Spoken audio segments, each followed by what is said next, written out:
Kes ni jadi dekat Tampoi, Johor tahun 2021.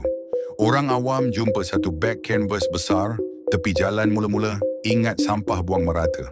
Tapi bila buka sikit, terkejut tengok ada kaki manusia terkeluar. Polis datang, rupanya dalam beg tu ada mayat lelaki warga Nepal, umur 20-an. Badan penuh lebam, macam kena belasah teruk sebelum mati. Lagi seram, mayat tu dipotong separa untuk muatkan dalam beg. Siasatan awal polis jumpa clue, mangsa ni kerja kontrak, duduk rumah sewa ramai-ramai.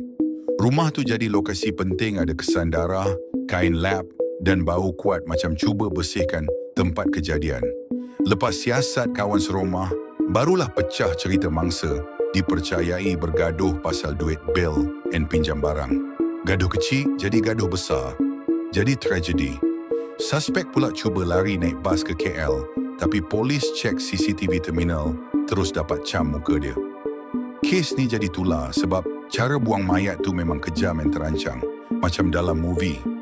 Ramai tak sangka sebab suspek dan mangsa duduk tempat sama, makan sama, kerja sama, tapi akhirnya bergaduh sampai bunuh. Polis berjaya tahan suspek utama tak sampai 48 jam selepas mayat ditemui. Motif utama, hutang, tekanan hidup dan pergaduhan.